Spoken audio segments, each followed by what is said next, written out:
was born in a snow-laden hamlet, peopled by Harvins, small folk more accustomed to the plow than the sword. We believed the skies far too vast for us, and, as I was soon to learn, its dangers far too many.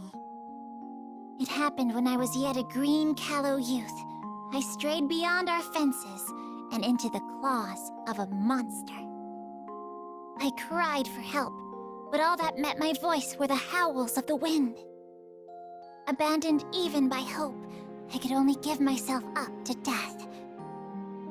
But before the darkness took hold, I saw brilliant figures skimming the sun-kissed snow.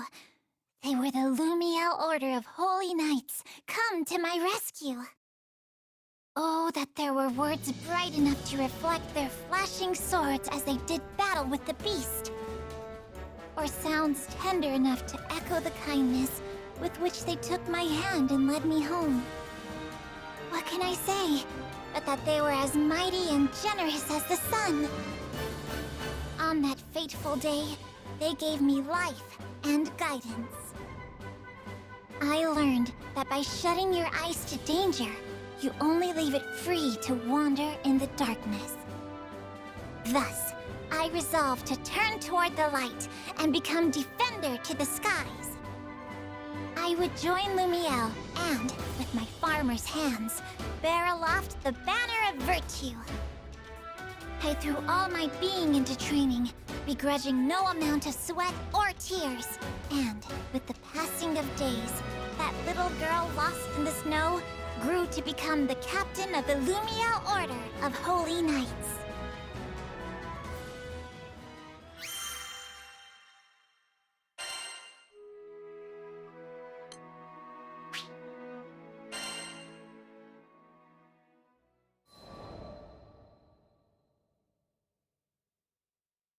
As captain of an Order of Knights, I was faced with a colossal problem. And that was my small stature. No one had ever heard of a Harvin leading a charge, what with our stout legs and poor reach.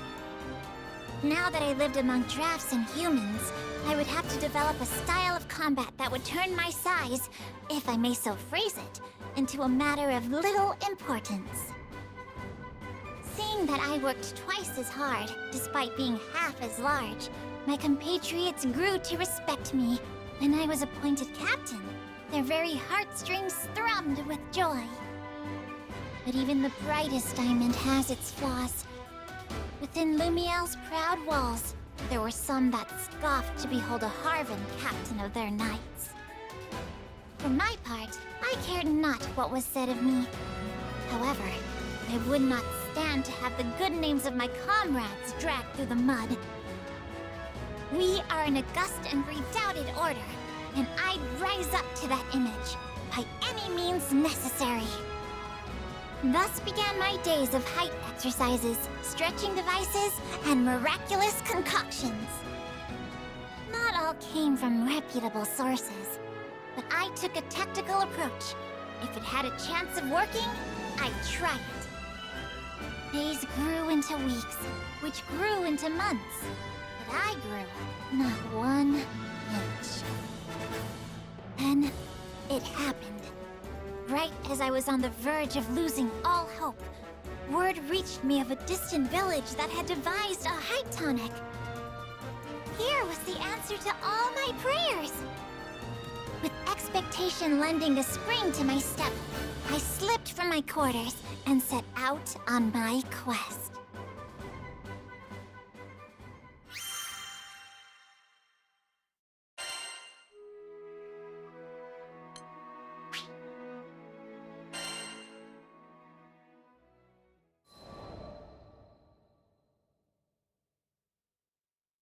I had to take a mountain pass to the village, which was, in a word, perilous. Of course, I refer not to the countless monsters and bandits, whom I took down with ease. It was the tall steps and great boulders, insurmountable obstacles for a Harvin. I was forced to return to the foothills where, through Lady Sierra Carte, I sent out a dispatch for help. That was how I met the captain and crew of the Grand Cipher. With their aid, I reached the village without further incident, only to have my dreams utterly crushed. It turned out that this magic tonic was merely your average growth stimulant, designed to help a budding youth blossom to a seemly height. It could do little for a woman like me, already in the prime of her life. Thus, all my best efforts were dashed to foam. For the first and only time in my life, I cursed fate for cutting me out of so short a cloth. However, it was within the depths of despair that I would find new hope. The crew of the Grand Cipher was bound for Estalucia, which is said to be an island of miracles. Could not some power there give me what I seek? With newfound resolve, I was determined to accompany the captain to the end of the skies. Needless to say, it pained me to take leave of the Lumiel Order. I still remember the look of surprise on former Officer Bautorda's face when I told him of my resolution. But in the end, he expressed his admiration for me and my quest to become the very figure of virtue. Lady Bridget and Lady Cordelia also gave me their blessings. Oh, there are no words to express how grateful I am to my kind comrades. I dream of the day I can return to them with my head held high, and its crown measuring many feet taller, being, at long last, in both body and spirit, the captain they deserve. Such are my thoughts as I peer out over the railings of the Grand Cipher onto boundless, majestic skies.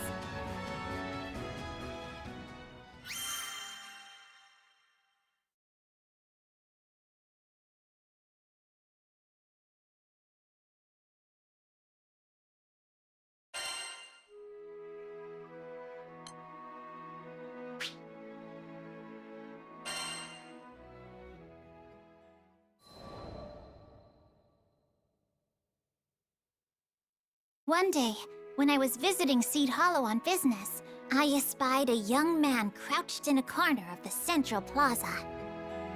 There was no mistaking his mussed hair, a style rebellious youth call the Mohawk, and surly face. Here was Sir Soupstock, helmsman of the family Zothba. Is something the matter? The lad met my inquiry with a scowl. The hell are you looking at? Beat it, kid. Wait, hold on a sec. Ain't you a part of that crew? Assured of my goodwill, Sir Soupstock unfolded his troubles.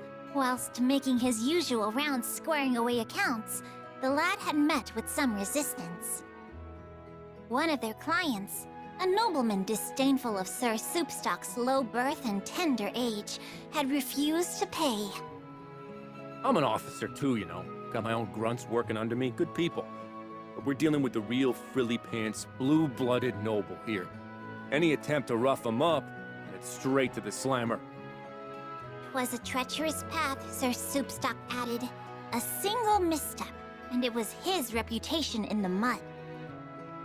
Hearing this, my heart went out to him, for I knew what it was like to feel green and small, with judging eyes upon me. I offered him my aid. I appreciate the thought, but no offense. You look like a kid. If I bring you on my rounds, they're gonna change my name from Soupstock to Laughingstock. At that moment, a servant arrived, bearing a message from the nobleman in question. It read, "I've decided to pay. Meet me at the following location." This whole affair was starting to smell ranker than a goblin's breath. He could just as easily have sent money with the servant. Why go through the trouble of arranging yet another meeting? There was mischief afoot, and I resolved to accompany Sir Soupstock to stop it in its tracks.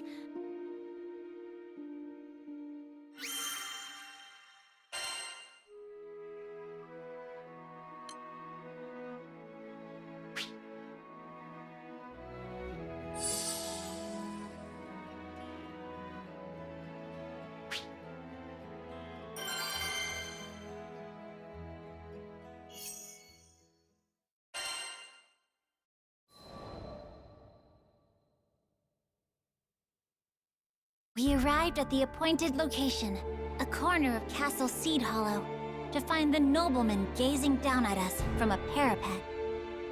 Ah, just the face I've been waiting to see. My hair stood on end. The crooked smile on his face spoke louder than words. Though I knew his intentions to be wicked, still, I tried to help the man see reason. You gave your word to pay the family Zathba what they are due. Surely you would not break your troth and besmirch your honor. But the man only sneered. Leveling a finger at us, he cried, My brothers and sisters of the one true church, these are the enemies of Avia. In the blink of an eye, we were surrounded by Aviate soldiers. You did well to lead us here. So these were the remnants of Avia. Even the fall of the church had not been enough to shake their faith in Lilith.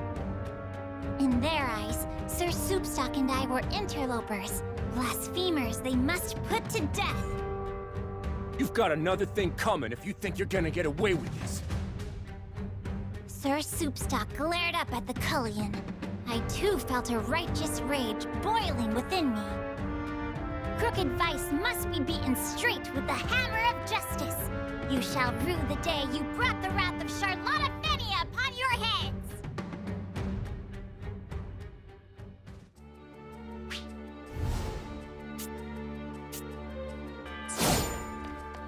If you will not listen to our demands, I shall be forced to compel you to. Does anyone else hear a buzzing little flea? Go forth, my Kayuatar, and decimate them! It's me! Hurry-ya! Yes, it's up! No escape!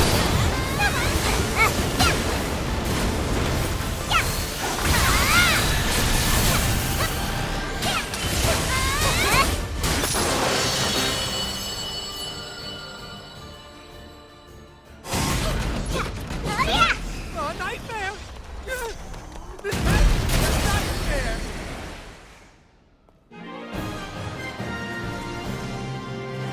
Never you fear! Victory is assured!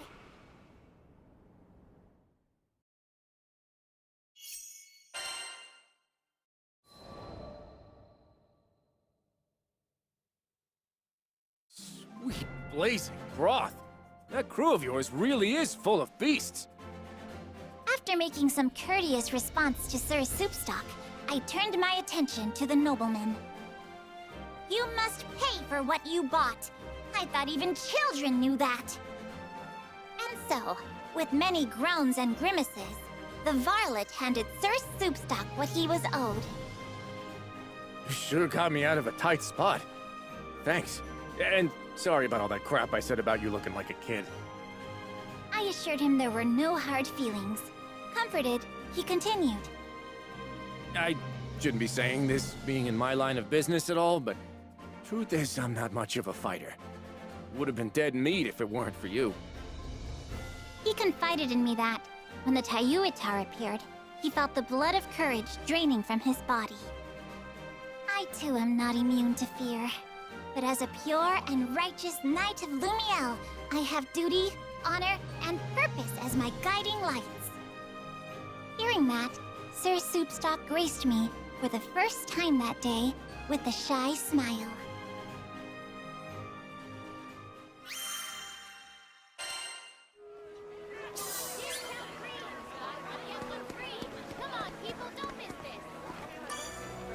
Hello.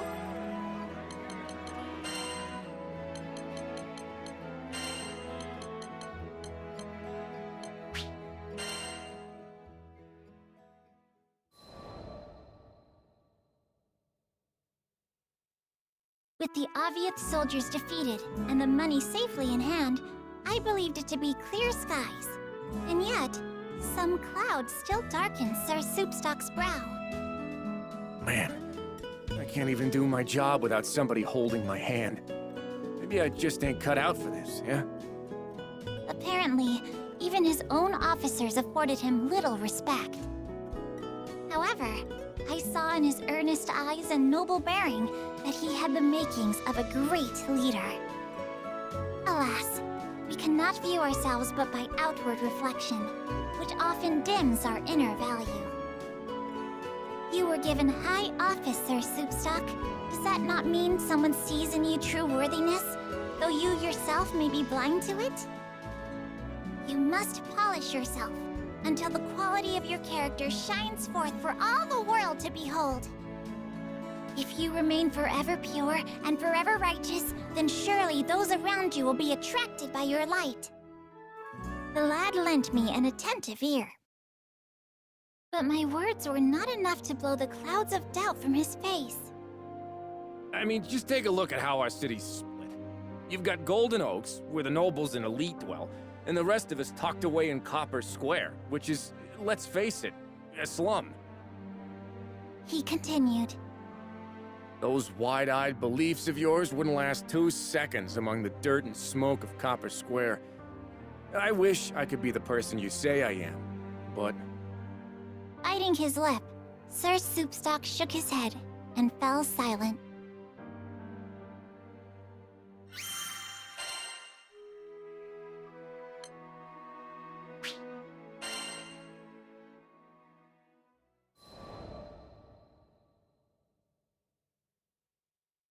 A few days later, Sir Soupstock asked me to meet with him again.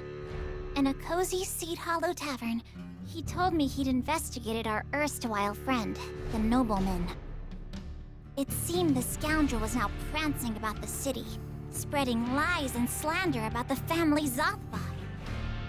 Sir Soupstock hoped to make his own rounds and mend what damage he could. But, fearing yet another ambush from Avia, he hoped I would accompany him as his guard. His own staff, infuriated by the nobleman's dastardly doings, were foaming at the mouth and mad for a fight. However, the level-minded Sir Soupstock knew that stooping to bloody violence would only further stain their image. I've gone through his dirty linen, and believe me, there's a lot of filth. I'd leak it now, but with these rumors floating around, I don't know if anybody'd believe me. Never one to stand for such injustice, I began cudgeling my brain for a solution.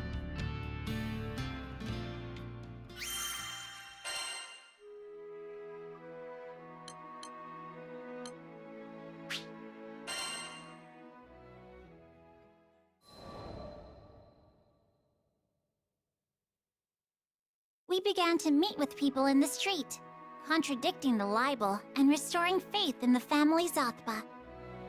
I learned that a good informant is well known and well trusted, and, according to his own officers, no one in Seed Hollow was better liked than Sir Soupstock.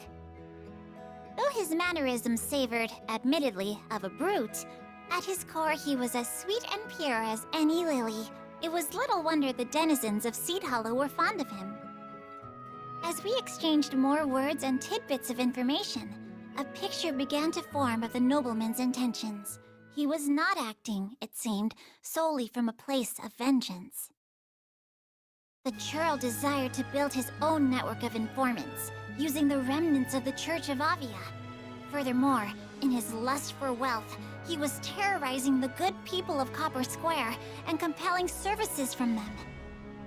Thus, the family Zothba, who kept peace in the district, was to him a bother and a nuisance. It was likely he craved their banishment. Now, fully apprised of the situation, Sir Soupstock told me of his intention to once again meet face to face with the crafty villain.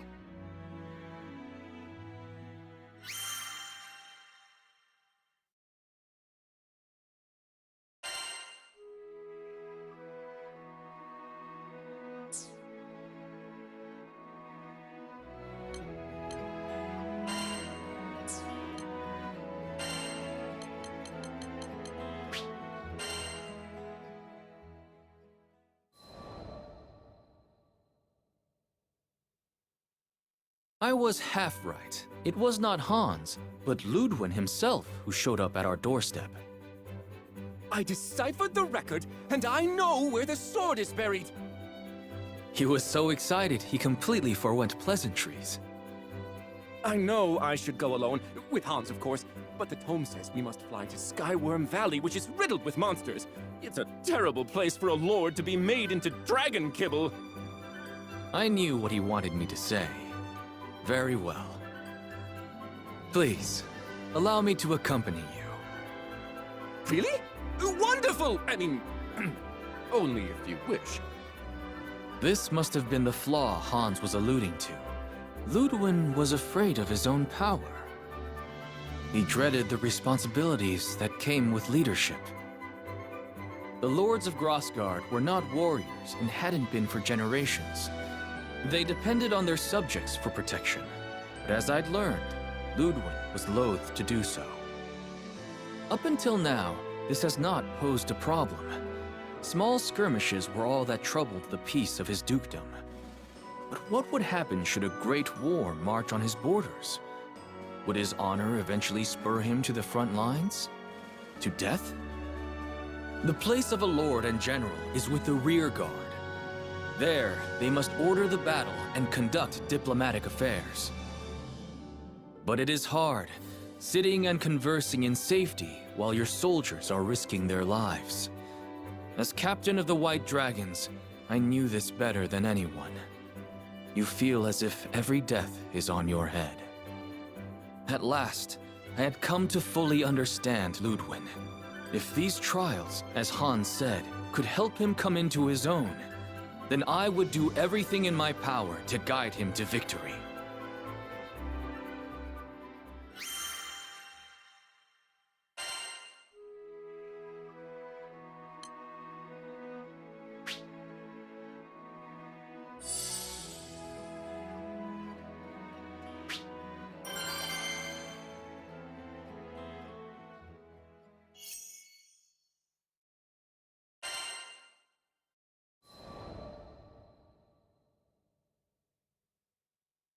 The day arrived.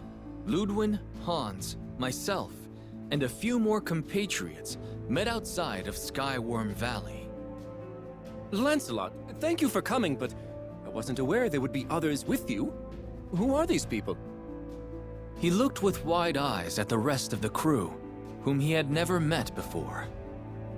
I have heard terrible monsters lurk in these parts. Alone, I would not have been able to guarantee your safety. These are my crewmates, each one a warrior of great strength and honor. Not that I don't appreciate their presence, but Sir Lancelot, surely a knight of your caliber could cut through these beasts with both hands tied behind your back. Chance, my lord, is as unpredictable as the weather. A wise skyfarer prays for a gentle current, but prepares for a vicious storm. Ludwin nodded thoughtfully. Very well. Best I leave the knighting to the knights.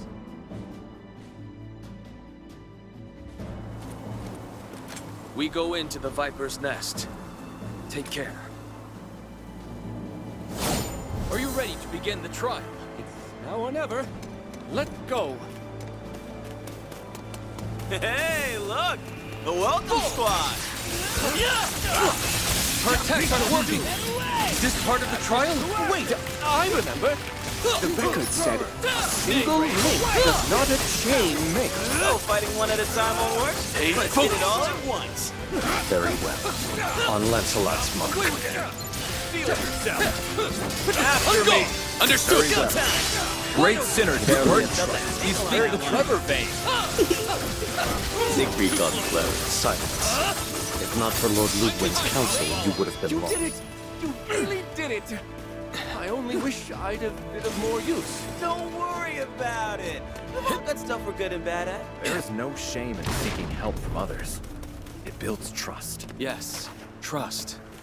That is all we ask from you, Lord Ludwin. The day is wasting away. We must go, Lancelot.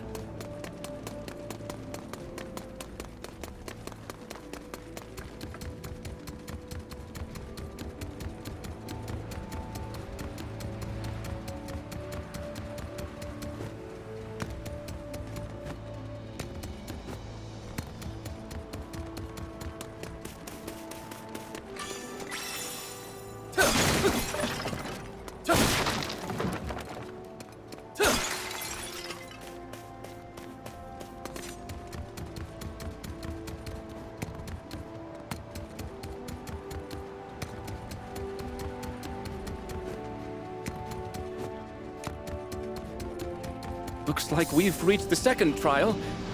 There's so many spirits around. We best fight in formation. This may be similar to the previous trial. Very well.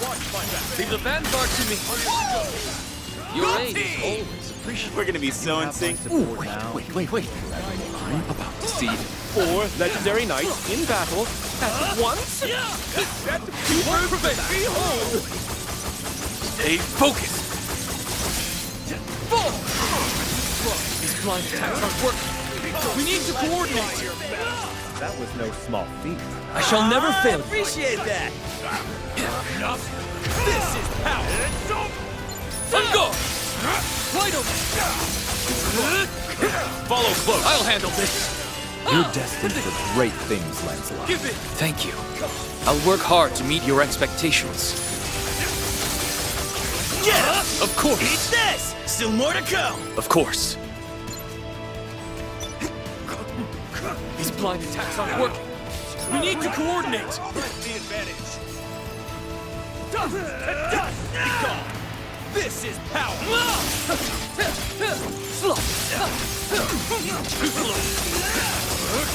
Attack! You have my aid! You've strengthened both body and mind. Thank you, sir! You won't prevail.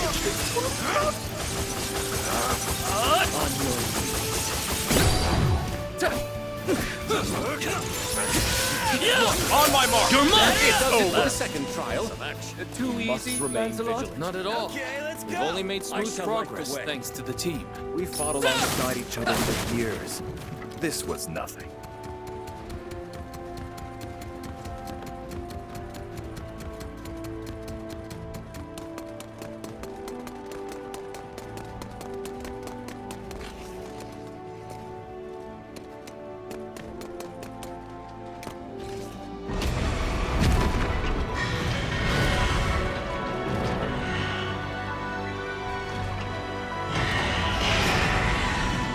What is that thing? It's huge! Jerison is a dead soul. This trial shall be your time. Return to the abyss! Lancelot, I won't let you down. Honor will prevail. Frosted flame, red detonation. Great job. Go.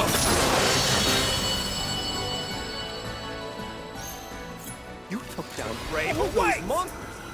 That was blind. Well, the chest awaits you, my lord. Open it and claim your prize. Ah, yes, of course. After this, it's back to training.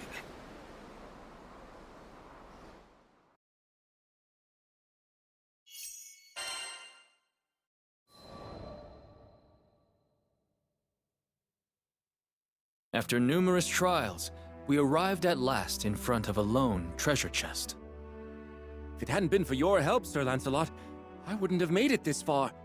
I fear I won't ever be able to repay this debt. There is no debt between us. But do not trouble yourself about me. Look now to your prize. With trembling hands, Ludwin undid the clasps of the chest and lifted from it a sheathed sword. The blade of my forebears. It's, lighter than I thought it would be. Carefully, he drew forth the weapon. What's the meaning of this? It's just a hilt! Ludwin was the very picture of distress. But I saw through the riddle at once. A sword with no blade. A weapon that could neither defend nor slay. It was a message left by the first lords of Grosgard for their scions. Gently, I cleared my throat. Perhaps, my lord, it was meant to be a hilt, and a hilt alone. What? Why would my ancestors bequeath unto me a hunk of metal? You will find the answer to this puzzle, as you have to all the others. Slowly, Ludwin's grip on the blade relaxed, and he began to turn it over in his hands. Fine. I'll give it a bit more thought. Sir Lancelot, do you really think his lordship will be able to figure it out? On our way back, Hans fell in beside me to take whispered counsel. What does your heart tell you? You have been at his side all these years. Hans made no reply, but I saw the shadow pass from his face and a soft light come into his eyes.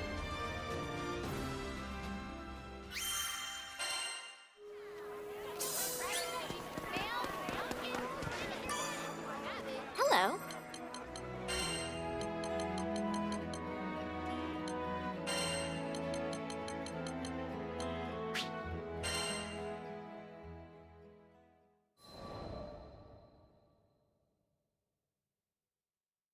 The third day after we had returned, Ludwin came calling. I've got it! The meaning behind our family heirloom! With great reverence, he laid his hand on the hilt, which was sheathed at his hip. At last, the pieces of the puzzle are gathered and the picture is whole. The tome in the mountains, the message in code, the chest guarded by monsters, and the sword without a blade. Ludwin laughed dryly. Sir Lancelot, I love this land, passed down to me by my forebears. I love its gentle rills, its rolling hills, its honest laborers, and its noble warriors. I would do anything to keep them from harm. But he could not fight his own battles. He spoke of one such conflict that occurred within his dukedom. He was forced to flee to safer grounds, while the blood of his people mingled with the dirt. The guilt ever gnawed at him, robbing him of his happiness and repose. In the midst of his troubles, Hans told him of a legendary blade. The young lord grew convinced that this sword would bestow upon him the strength he needed to protect his own. I wanted to be everything for my people. A great warrior like you, and also a wise general, and a benevolent lord. But now I see that one person does not make a country. I am the hilt which guides the sword. And the people are the blade, which are its strength, leader and follower. One is lost without the other. Emotion stirred within me, and I drew a trembling breath. My lord, we are more alike than you think. There was a time when I blamed myself every time I lost a knight. I tried to shoulder the burdens of my kingdom alone, thinking I was protecting everyone. But I was wrong, for my fall would have meant the ruin of all. Ludwin nodded. You're right. I'm done tearing myself into pieces, trying to play 100 roles at once. My people are counting on me to guide them, and so I shall, with this sword. He drew the hilt from its sheath. Look to your own duties, and trust your comrades to fulfill theirs. That is all we can do. I won't ever forget this lesson, Sir Lancelot. I swear upon my ancestors that from this hour henceforth I shall dedicate myself to becoming the fair and wise lord that Grosgard deserves. The clouds of doubt were gone from Ludwin's eyes. He had found his path at last. And I had been reminded of something important. It was true that leadership and responsibility acted as shackles, but they were also anchors, providing safety and stability on a sea of uncertainty.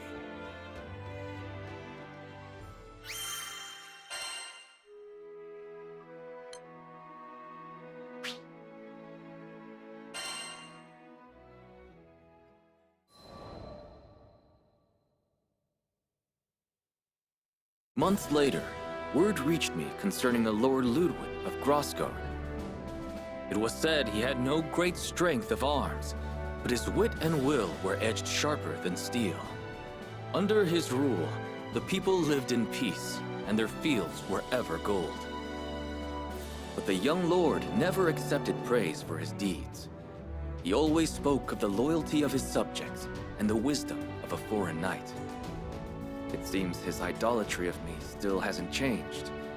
But as Ludwin has grown into his title, perhaps I too should learn to bear my mantle with pride. I am Lancelot, captain of the White Dragons, and son of Vidrock.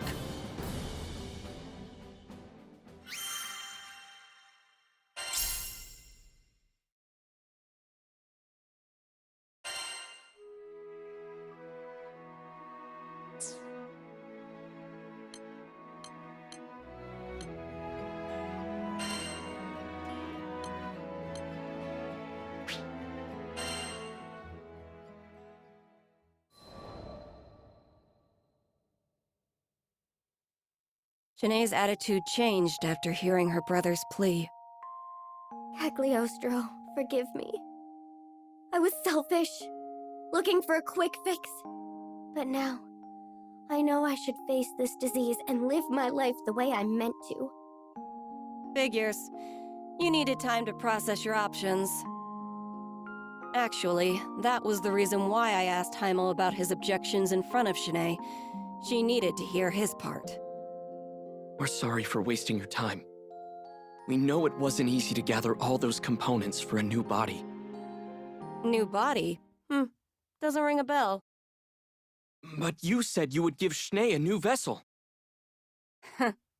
Right into my trap. I reached into my pocket and pulled out a bottle of pills and a note, handing them to Schnee.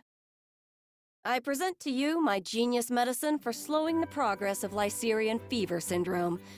I calculate it's 3 times more effective than the previous tonic. Not hard to manufacture either. I'll give you the recipe.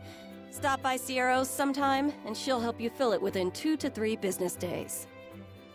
Wait, Cagliostro, so why did we go all the way to the Pillar of Vayoi? It wasn't obvious? I needed some stronger base reagents to help synthesize the first batch. My crewmates looked at me with irritation. But when you've lived as long as I have, sometimes you need to spice things up with a few pranks. While we're on the topic, I did a little more research. Experts say that ley lines rebalance themselves after a number of years. Problem is, most people die before it can happen. But with my new prescription, you should be able to make it long enough. No sweat. Cagliostro, how can we ever repay you? You are everything to this family.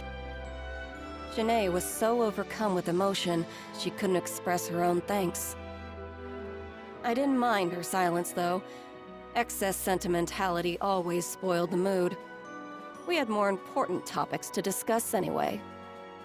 Right, so about payment. The founder of Alchemy developed a new medication specifically for your family.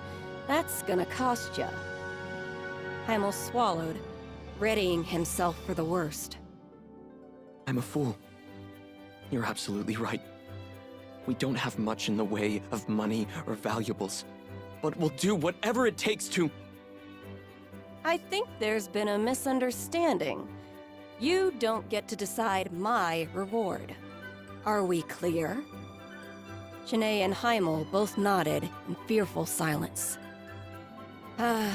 Seeing harmony restored to the studio was a wonderful feeling. I even allowed myself to bask in memories of my sister, as a treat.